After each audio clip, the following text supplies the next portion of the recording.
Yo guys, welcome back to another video. It took a while, but today we're gonna look even further into a TikTok I made. So follow my TikTok, blah blah blah blah, on a soulful beat and making like R&B type of beat. So let's just get straight into it. Okay, so as you can see here, everything's working. Yeah, it's a very complicated arrangement, but let's just start with the instruments. So I pulled up Analog Lab and got the great one. It's just I searched up piano and I got this one, and didn't do anything to it and just left it like this. And what you want to do with most soul or like R&B things to make any song sound vibey and like very bright, just make 7th chords or 9th chords. These are a little bit more complicated chords, so I won't be going into them. But this is the original chord progression. As you can see, it's just G minor to F major, and then down to a D sharp major, and then just back up again, and then yeah, it's 7th chords, and this one is a 9th. And then I just did the top ones of the melody, so the chords, the triad. I just did the upper notes. I just inverted them, so you get the first inversion of each chord, and that gives a little more space to everything isn't cramped in one thing. It gives a lot more air. And then added just the top melody. You can really do anything with the top melody. It's just you can even play your piano how you'd like. It's not very important, but yeah, this is what it sounds like. Oh yeah, and I also made the chords a little bit quieter and randomized it a little bit, only the velocities, so it would sound realistic. Because if you're playing the piano, you don't perfectly hit every note as hard as you would in a DAW. So yeah, let's hear it. That's the entire beat.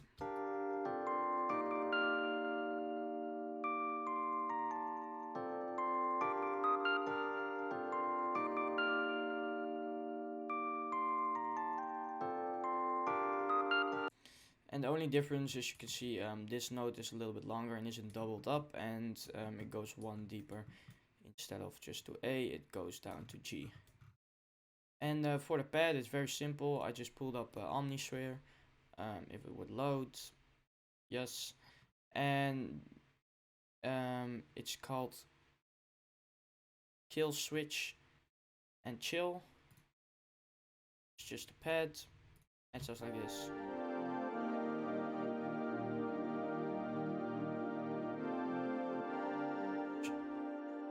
So it's very long decay time, and it's very bright sound, very warm, and it's just mimicking the chords, so it gives a lot more space to the chords. Then a lead, the most simple thing ever.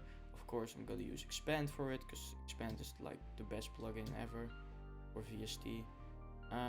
And used Softy Plus because I like the sound, but you really can use any analog sounding lead, and this is what it sounds like.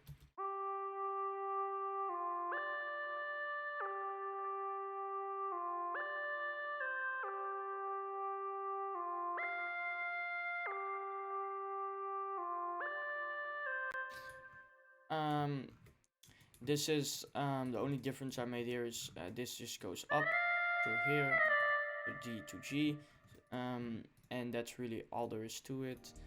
For the drums, I'll just pick them up this all together. Oh, what's happening?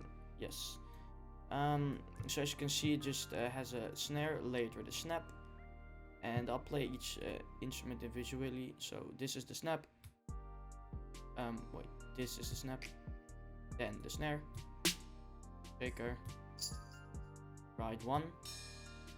It's a longer one, and it plays like ding, snare, ding, snare, and then the shorter ride is that, so it's like snare, snare. So it's just before the snare, and this one like give a little build up, a lot more bounce, and the hi-hat like just a standard hi-hat, and then a little bit, it's a distorted kick, but it's almost quieter, as you can see, because most kicks would like clip everywhere. This one is a little more controlled, because I don't want the kick to hit as hard as I would normally do in a hip-hop song.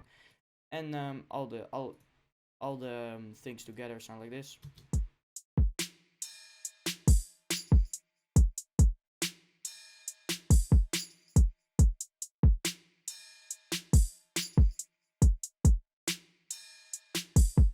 And even though I never play the shaker and the kick together, and some other elements don't really play together in the song, I still make it sound good no matter what. Because if you would make it so that if the shaker is there, it just distorts the kick or something, it wouldn't be a good mix, and it wouldn't really work as a song. Or that the pattern is if your hi-hats are not working with your snare, so you don't play them in the song, then one of the patterns is just bad. And as you can see, I just played a shaker only with the kick and the ride, the long ride, and never with almost never with the other ride and the hi-hat. Only here, because this is a little more of a verse part of the song, if you would make a verse. And then the bass, it just follows the chords, I think. Yeah, and then the bottom one. So if you go to the chords, I just followed this.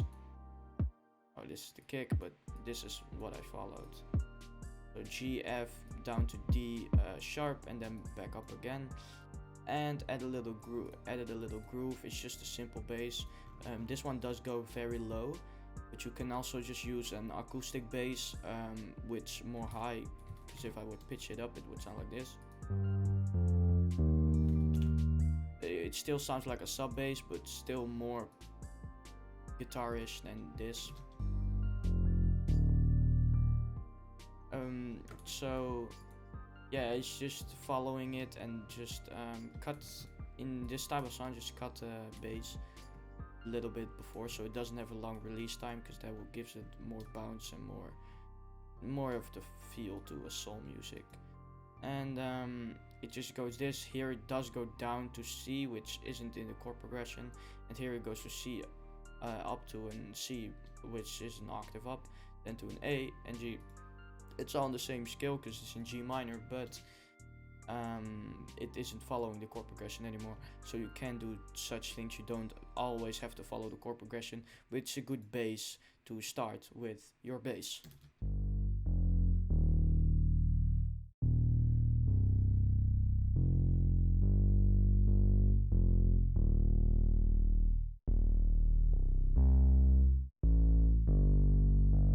It sounds very, very gritty and dirty, but that's just because you solo it.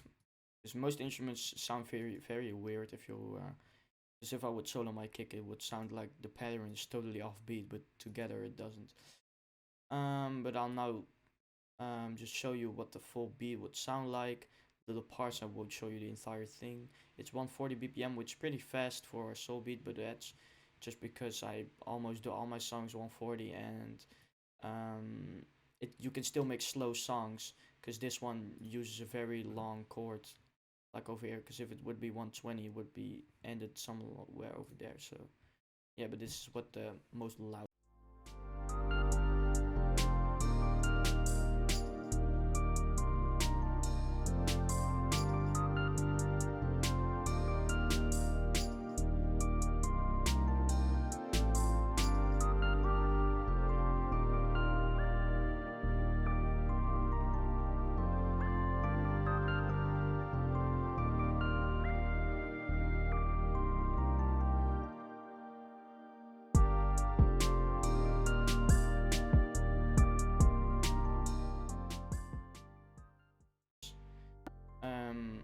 And for mixing, I really didn't do very much.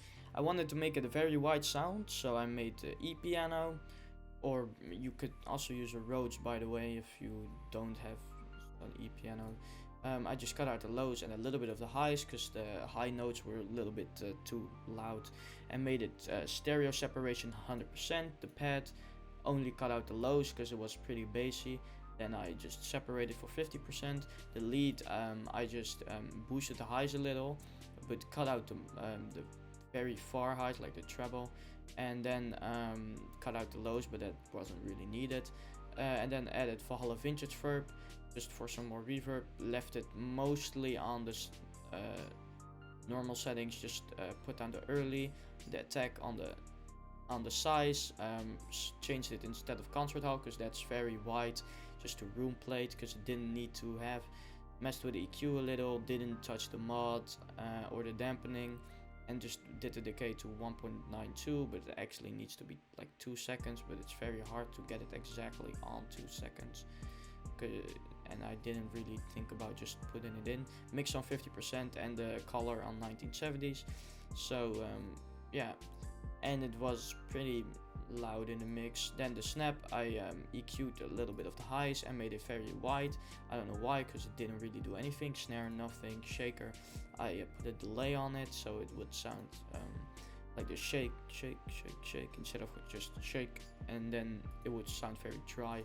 The ride, this is the big ride, just a little bit of reverb to make it even bigger, and then stereo separation. Ride, the short ride did nothing, and the hi-hat also did nothing. The kick also nothing, and the bass I added EQ to cut out the highs, Saturn, Fab Filter Saturn 2, just to make it a little more grittier, and then a soft clipper to make it louder.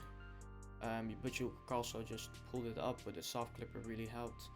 Then for EQing on the mastering, I cut out like a tiny bit of the lows, and not even cut out, just made it quieter. Then boosted a little bit of the bass, because the kick and the bass were a little too quiet. Then in the mid section, I just made that a little quieter, made this one also a little bit quieter, then boosted the highs a little bit over here. This is just a loudness meter, because your true peak want to be at -1 and -14 LUFS, because that's the best master you can get. So I just added Fab Filter Bro 2, put the gain up by 2, because everything was already very loud. And if you can see,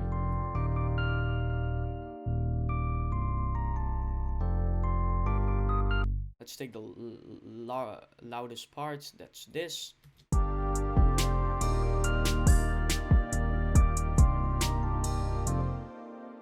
As you can see, the integrated LUFS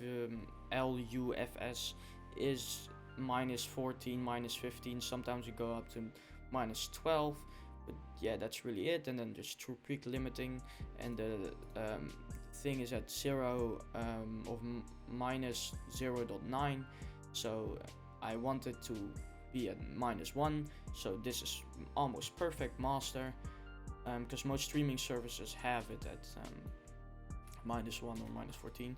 So yeah, that's a very in-depth look on in-depth look on this beat.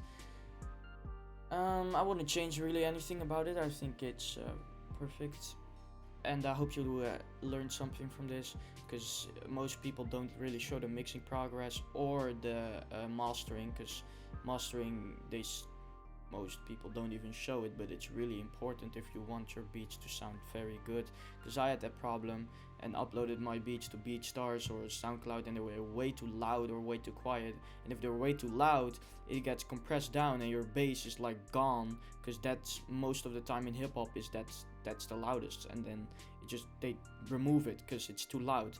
They normalize it, and then you just don't have any bass anymore. It just sounds bad. So you really want it at 0.14. And the true peak doesn't really matter, because it's just how loud your tracks get clipped. Like if it's -3, your song goes to -3, and then just everything above that just gets silenced. And if it's still 14 LUFS, it's just okay, doesn't really matter. But yeah, that's very important, because I thought my tracks were way too loud on like BeatStars, and I thought like, wow, why is it so loud? So I made it like -9 LUFS. I can't speak today. And then everything was even quieter, because it doesn't really work like that. It's not louder equals better. It's more like in that range. It's better. But yeah, that's it. Farewell.